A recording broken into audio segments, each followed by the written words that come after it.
देखो question number 1 में बोला गया है एन जो है वो जी का एक नॉर्मल सब ग्रुप है, ठीक है। अच्छा, ऑप्शन नंबर ए में बोला गया है अगर जी इनफाइनाइट ग्रुप होता है तो जी बाई एन भी इनफाइनाइट ग्रुप होगा। अच्छा, तो मान लेते हैं हम जी जो ग्रुप है ये है आर कोमा प्लस, ये ग्रुप है, ये इनफाइनाइट ग्रुप है एंड एन जी का नॉर्मल सब ग्रुप है। तो एन मान लो, एन इक्वल टू जी ले लो, यह तो जी में नॉर्मल होता है। तो जी बाई एन क्या होगा, ये होगा जी बाई जी, मतलब आइडेंटिटी ग्रुप होगा। ये क्या इनफाइनाइट है, ये तो फाइनाइट है, तो इसका मतलब ऑप्शन नंबर ए जो है वो इनकरेक्ट होगा, ठीक है। अच्छा, नेक्स्ट देखते हैं हम ऑप्शन नंबर बी को। जब जी नॉन एबिलियन है, जी बाई एन भी नॉन एबिलियन होगा। अच्छा, तो मान लो कि जी जो है, जी है S3 ग्रुप, ठीक है। अच्छा, S3 ग्रुप है तो ये एक नॉन एबिलियन ग्रुप है। अच्छा, तो एन हम मान लेते हैं एन भी S3 ही है, तो जी बाई एन क्या होगा, आइडेंटिटी आ जाएगा। तो ये क्या है, ये तो साइक्लिक है मतलब एबिलियन भी है, तो इसका मतलब ऑप्शन नंबर बी जो है वो भी इनकरेक्ट हो जाएगा, ठीक है। अब हम ऑप्शन नंबर डी को देखते हैं। डी में बोला गया है जी एबिलियन है तो जी बाई एन साइक्लिक होगा।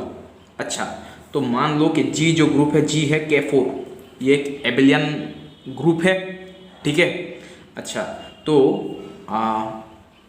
K4 जो ग्रुप है ना, इसमें हम अच्छा देखो, आइडेंटिटी हर एक ग्रुप का सब ग्रुप होता है, ठीक है। तो मान लो K equals to, sorry K नहीं, एन इक्वल्स टू आइडेंटिटी है, तो जी बाई एन क्या होगा, K4 बाई आइडेंटिटी ग्रुप होगा, मतलब K4 हो जाएगा। ये एक एबिलियन है लेकिन साइक्लिक नहीं है, तो ऑप्शन नंबर डी इनकरेक्ट होगा, ऑप्शन नंबर सी करेक्ट हो जाएगा, ठीक है। क्वेश्चन नंबर 11 में हमें S3 एक ग्रुप दिया गया है। S3 डायरेक्ट सम S3 में हमें एक एलिमेंट मिलेगा जिसका ऑर्डर क्या होगा, 4 होगा, 6 होगा, 9 होगा या 18 होगा। देखते हैं, देखो S3 में जो एलिमेंट मिलता है उसका ऑर्डर क्या क्या होता है। एक होता है 1 जो आइडेंटिटी है, 2 होता है 3 ऑर्डर का एलिमेंट हमें मिलता है S3 में, ठीक है। अच्छा, तो अब मान लो कि एक एलिमेंट है यहाँ पे यहाँ से आ रहा है A, एक एलिमेंट है, एंड यहाँ से एक एलिमेंट आ रहा है B, ठीक है। अच्छा, अगर आप मान लेते हैं कि इसका ऑर्डर है, order of A is 2 and order of B is 3, तो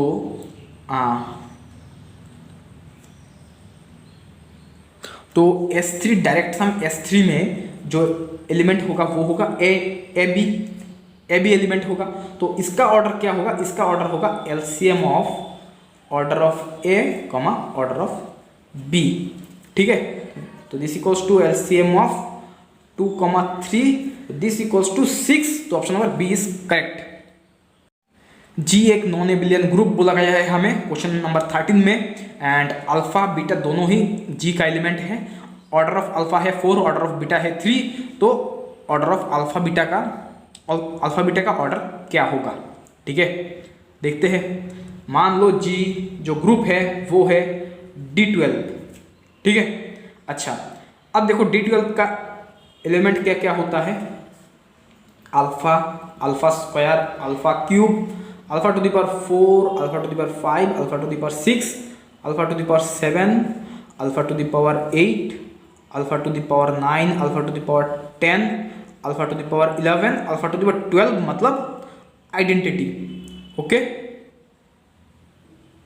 इसके बाद जो आएगा वो होगा बीटा, अल्फा स्क्वायर बीटा, ठीक है, इस टाइप का आएगा, ओके। अच्छा, अब देखो यहाँ से हमें 4 ऑर्डर एंड 3 ऑर्डर का एलिमेंट फाइंड करना होगा, ठीक है। अल्फा टू द पावर 4 का ऑर्डर होगा 3, क्यों 3 होगा, देखो alpha to the power 4 into alpha to the power 4, देखो अल्फा टू द पावर 4 का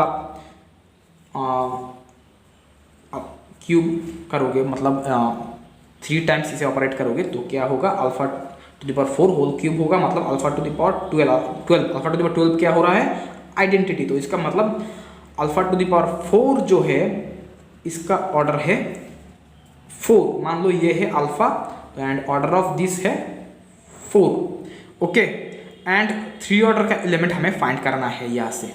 तो 3 ऑर्डर का एलिमेंट यहाँ से सॉरी इसका ऑर्डर है 3, तो ये है, ये अल्फा नहीं, ये है बीटा।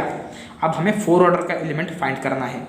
4 ऑर्डर, देखो 4 ऑर्डर होगा इसका, इसे आप 4 टाइम ऑपरेट करोगे तो होगा, ये आइडेंटिटी बन जाएगा। तो ये है, इसका ऑर्डर है 4, तो मान लो ये है अल्फा, तो ऑर्डर ऑफ अल्फा हो रहा है 4। ठीक है, तो हमें अल्फा मिल रहा है अल्फा क्यूब एंड सॉरी इसे आप अल्फा ठीक है, मान लो इसे आप अल्फा ना दे के काम करो, इसे हम अल्फा बार दे देते हैं। Alpha bar equals to alpha cube and beta equals to alpha to the power 4। तो अल्फा इंटू बीटा क्या होगा, मतलब अल्फा बार इंटू बीटा, ये क्या होगा, alpha cube into alpha to the power 4, मतलब alpha to the power 7। Okay, अच्छा अब इसका ऑर्डर क्या होगा, ऑर्डर ऑफ दिस क्या होगा, order of alpha to the power 7। Alpha to the power 7 का ऑर्डर क्या होगा, इसका ऑर्डर होगा 12। ठीक है, अच्छा ये जो डीएन ग्रुप है, इस ग्रुप में एलिमेंट का ऑर्डर कैसे फाइंड करता है वो मैं आपको एक अलग सा वीडियो बना के दिखा दूंगा। ठीक है, तो इसका ऑर्डर होगा 12। ठीक है, अच्छा तो यहाँ से हमें क्या मिल रहा है, इसका ऑर्डर आ रहा है 12। ठीक है, तो यहाँ से हमें ऑप्शन नंबर ए तो हाँ डिस्कार्ड हो जाएगा क्योंकि 6 नहीं आ रहा है। अब देखते हैं हम बी करेक्ट होता है, सी होता है या डी होता है। ठीक है, अब एक काम करते हैं, हम जी को और एक ग्रुप लेट करते हैं, जी इक्वल्स टू मान लो ये है S4। ठीक है, अब इस ग्रुप का जो ऑर्डर होगा वो होता है फैक्टोरियल 4, मतलब 24। ठीक है, तो इस ग्रुप में आपको 3 ऑर्डर का एलिमेंट भी मिलेगा, 4 ऑर्डर का एलिमेंट भी मिलेगा S4 में। ठीक है, तो मान लो इस ग्रुप में 3 ऑर्डर का एलिमेंट है 1 2 3 एंड 4 ऑर्डर का एलिमेंट है 1 2 3 4। ठीक है, अब आप इन दोनों को ऑपरेट करोगे तो आपको क्या मिलेगा, 1 कहाँ पे जा रहा है 2 पे, 2 कहाँ पे जा रहा है 3 पे, तो 1 3 3 कहाँ पे जा रहा है 4 पे, 4 पे ही जा रहा है 4। अब देखो 4 कहाँ पे जा रहा है 1 पे, तो यहाँ पे 1 कहाँ पे जा रहा है 2 पे, 2 कहाँ पे जा रहा है 3 पे, 3 जा रहा है 1 पे, तो क्लोज कर दो। तो ये जो 3 ऑर्डर का एलिमेंट है, ये 4 ऑर्डर का एलिमेंट है, दोनों को हमने मल्टीप्लाई किया, मतलब बीटा है बीटा अल्फा। आप बीटा अल्फा ना करके अल्फा बीटा करके भी देख सकते हो। आप यहाँ से बीटा अल्फा ना करके अल्फा इंटू बीटा करोगे, अल्फा बीटा करोगे तो आएगा 1 3 2 4 आएगा आपको। ठीक है, तो जो एलिमेंट मिल रहा है उसका ऑर्डर आ रहा है 4। तो पहले हमें अल्फा इंटू बीटा मिला था 4, अल्फा इंटू बीटा का ऑर्डर मिलता था 12, अब मिल रहा है 4। तो अब अलग अलग ग्रुप के लिए आपको अलग अलग ऑर्डर मिलेगा। ठीक है, तो ऑर्डर क्या होगा आप बता नहीं सकते, तो इसलिए option B C incorrect, D हो जाएगा। ठीक है, करेक्ट। क्वेश्चन नंबर 32 में हमें कौन सा ऑप्शन ट्रू है वो हमें वो देखना है। ऑप्शन नंबर ए में दिया गया है Z2 direct sum Z3 is isomorphic to Z6। अच्छा देखो, LCM ऑफ 2,3 क्या होता है 6। ठीक है, तो इसका मतलब Z2 direct sum Z3 is isomorphic to Z6 होगा। LCM ऑफ 3,3 क्या होता है 3 होता है, तो LCM ऑफ 3,3 इक्वल्स टू है 3 नॉट इक्वल्स टू 9, तो इसका मतलब ऑप्शन बी इनकरेक्ट होगा। Z3 direct sum Z3 is isomorphic to Z3 होगा। ठीक है, अच्छा ऑप्शन नंबर सी में देखो, LCM ऑफ 4,6 क्या होगा, 12 होगा। ठीक है, तो इसका मतलब Z4 direction Z6 is isomorphic to होगा Z12 नॉट Z24। तो ऑप्शन नंबर सी इनकरेक्ट हो जाएगा।